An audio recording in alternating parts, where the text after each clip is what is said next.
Thank you for staying the course. You're still on Core Digest Extra on Core TV News.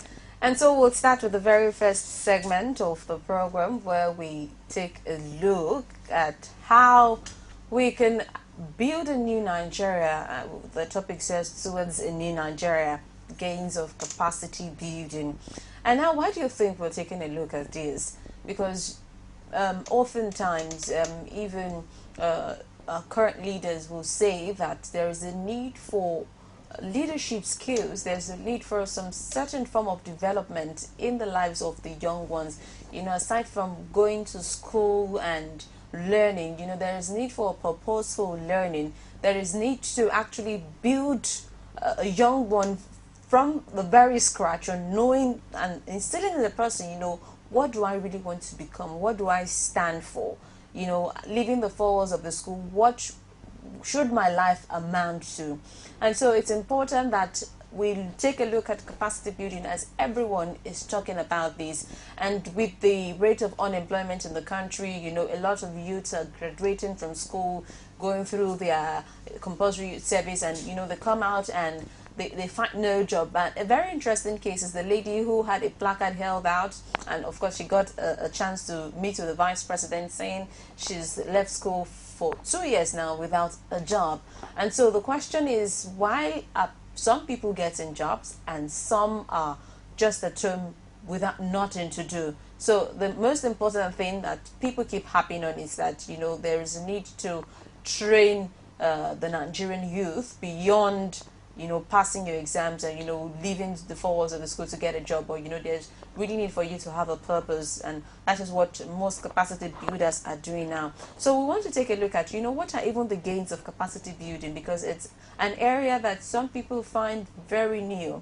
And so discussing this particular topic with me is someone who is in the business, and is so interesting that it's not just in the business, but is actually pulling his weight and doing very good, and is a very young person to say. Now, I'd like to introduce a personal development strategist and also a certified speaker, International Association of Professions Career College, SAMSON EGBUMS. Good to have you this morning. Good morning. Welcome. It's so interesting that you're back on the program. I remember the last time we had a similar discussion about capacity building. It was so enlightening, and thank God you're here again today.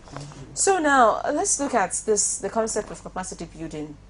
Why do you think it's so important for us to have it at this time, especially for the budding youth and those who are unemployed and those who are even losing their jobs as at this time?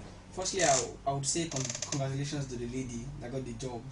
But there are a lot of people out there who... No, she hasn't. She met the vice president, not like she was given a got job. the job, Yeah, yes. because the last I heard, and that was early in the week, was that, okay, she just met the vice president, but she didn't really get a job.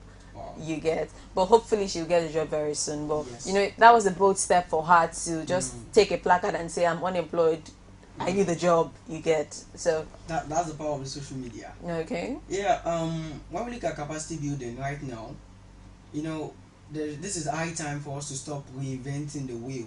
We have to do something different, because I see capacity building as building content, building leaders, building people to become better version of themselves. So capacity building is so important right now, especially this time where a lot of companies are laying off their workers, and a lot of dropouts from school.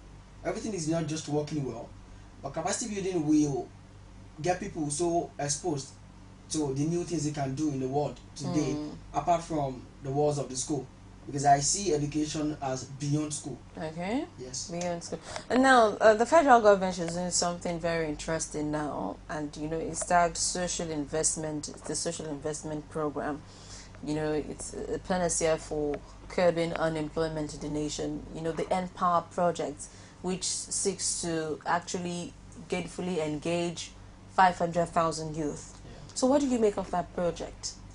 I think the project is mainly for recruiting teachers. Yes. Yeah. Firstly, a lot of people you are recruiting to be teachers, they don't have the passion for teaching. Teaching itself is something different, because nowadays we see a lot of teachers out there who they just come to classes when they feel like, not as expected. So if you are recruiting people to, it's just as if you are giving them an alternative. So you are giving them an alternative, meanwhile they are not in love with what you want them to do. Teaching is a very wide profession that only qualified people should be teachers. That is the way I see it. Not because you went to school and you can read from a book, that doesn't make you a teacher. Teaching is beyond that. And I had this experience when I was in school, in secondary school. My maths teacher is a kind of teacher that reads out of the book, and I don't think he can ever understand mathematics while he's reading out of the book. So recruiting people to making teaching an alternative shows the government is trying to downgrade teaching itself.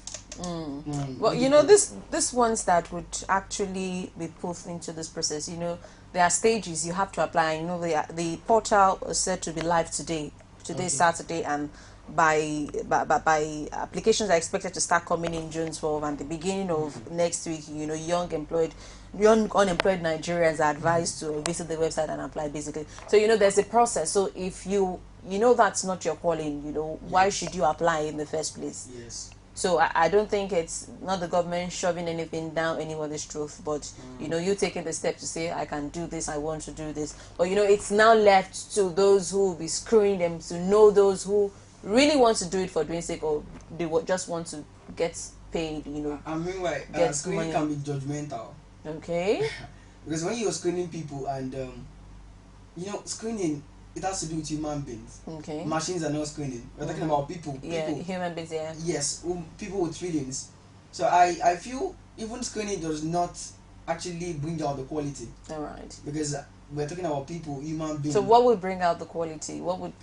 They have to go through the process of screening. Okay. But in my own way, in my own thoughts, I feel even screening does not guarantee that we'll have responsible people, capable people getting that job. So how can the government go about it to get capable and responsible people? For the government to get capable and responsible people for that job, then they should look into people that actually went to school, to colleges, to study education. Looking at them, they will be the right people for that position. That is the way I see it. Some people went to colleges and they just did it out of, okay, it was given to me, let me just have a degree. So you can't really say, but you know, don't let us overflow that now. Yes. So now, part of what you do is go to secondary schools, you know, to train them, to teach them, and instill in them leadership qualities and the rest. Now, what do you make of the recent protests, you know, championed by students in various colleges across the country, you know, about the fact that their teachers are not being paid salaries, and the very recent one is the one in Oyo State, where students of secondary school, very little children, took to the street, protested. So how does that make you feel as someone who goes to school, you know, training them to be, you know, you could be very disciplined, you could be very civil in your approach and doing things. So how does that make you feel when you see students protesting, destroying properties in the name of calling for something that needs to be changed? Taking the Oyo case, for example. Looking at that case, I would say education is different from value. Because if you are taking the students to the street to protest on your behalf, then when you get your salary, what percent do you give them? So now that it is happening, you have to do it by yourself. But the way I see it, I feel they are cowards. The teachers are cowards. Sorry to use that language. They are cowards, because if they are not cowards, they would not put in young people, because I don't see the kind of lessons they are teaching them. They are teaching them in the future, if anything is happening, they can take to the street anytime with blackboards to protest against the government. So I feel the fight is for them to come out themselves and negotiate with the government. Tell them your thoughts, what you feel is wrong, and your pains. I think that is the right method to pass through, not students. Okay. It's so bad. Okay. Very bad. All right, now let's now take a look at capacity building in its sense now. You know, why is it important for children to be taught this? Okay. Capacity building itself has different benefits. The first is it helps in knowledge. It helps equip you with better knowledge. You know, a lot of people out there that are young people, they don't have the right information. All they do is to read their school textbooks. And like I said before, education is beyond school. Education has to do with life and other aspects. So I feel as young people, capacity building will help them equip their knowledge, expose them more to the world. There are a lot of things going on in the world you can do apart from school. You can go to school well, but there is something in you. There are potentials in you that you can convert to profit and also impact lives. So I see capacity building as a tool that can help equip knowledge to the young ones. And again, it is something that helps to it gets problems, it discovers problems and propose solutions to those problems. Capacity building is so important and vital in our society. Okay. Now there's another thing you do, which is share inspirational quotes and write some statement that would actually jeer people to take action and stuff. So how easy has that been for you, at this time where the economic situation is not so friendly and it seems like a lot of people are on the edge?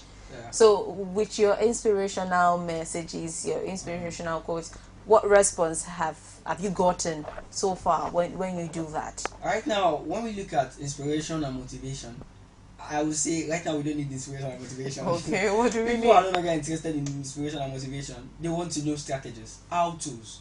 That is what they need right now. And if you are telling somebody, okay, you can live your life, tell me how can I live my life? That is the basic question they want to ask you. So right now, people want to know solutions. They want solutions, not inspirations. Right now. Now, so for someone who just lost his job, and you're supposed to tell him strategies, how can he live his life? Wow, that's a big question. Somebody that lost his job should go into entrepreneurship. What if he's not interested in being an entrepreneur? Then you stay hungry. but seriously, there are other stuff you can do. Entrepreneurship is so wide. Entrepreneurship has to do with we have social entrepreneurship and the rest. So I think even if he's not going into the major business one, where you sell, you buy and sell, there are other forms of entrepreneurship you can go into. So that will be the solution.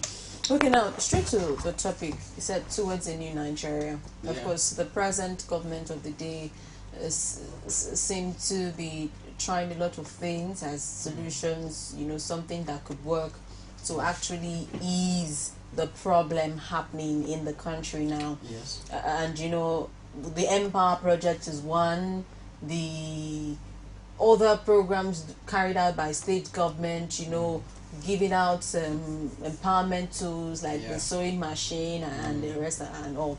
So now, towards a new Nigeria, what do you see in the coming days in the country? What do you see happening with where we are presently and where we are heading to with what we are doing in the present?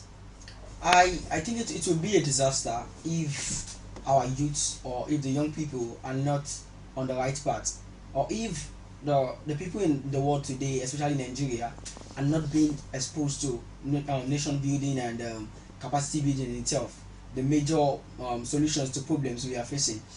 As the way it is right now, the situation itself requires a lot of people to sit back and think, well, what can I do to add value to my world, to add value to this country, and to add value to my family, right? Because right now everything is not just working, it's not working well. But I believe things will work well as time goes on.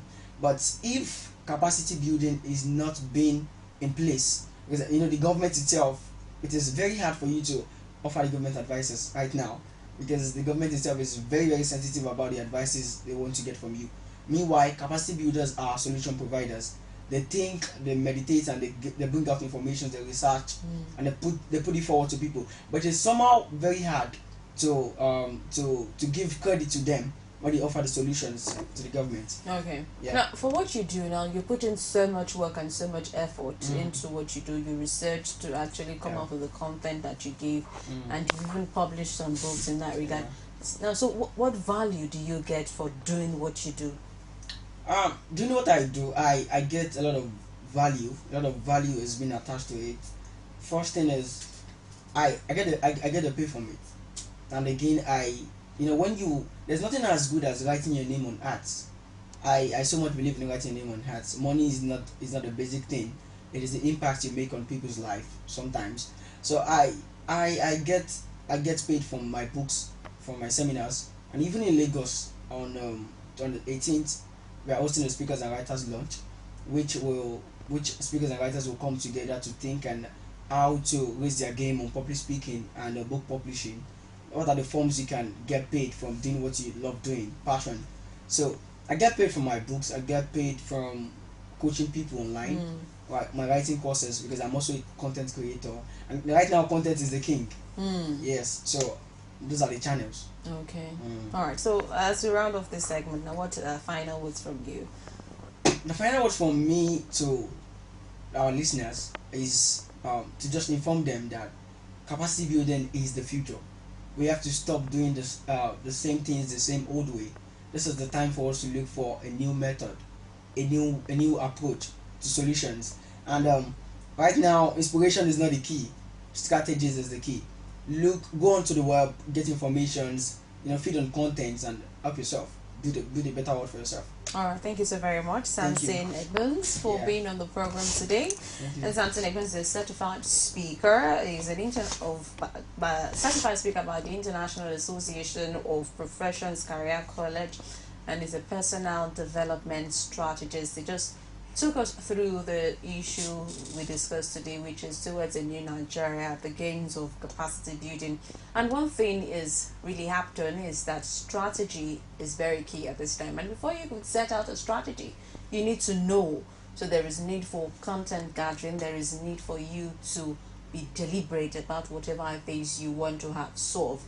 Now, we'll be back on the program. Like I said, we have another guest who will be coming to take us through the realities of family planning and of course the benefits to it, which is more like a follow-up on what we discussed last week, child abuse. So stay tuned with us as we'll be right back shortly. You can now watch Core TV News live from anywhere in the world on our website www.coretvnews.com. Click on Live TV on our website and watch us live. And welcome to Core TV Primetime Days. To follow us on Twitter, click on Twitter icon on our website.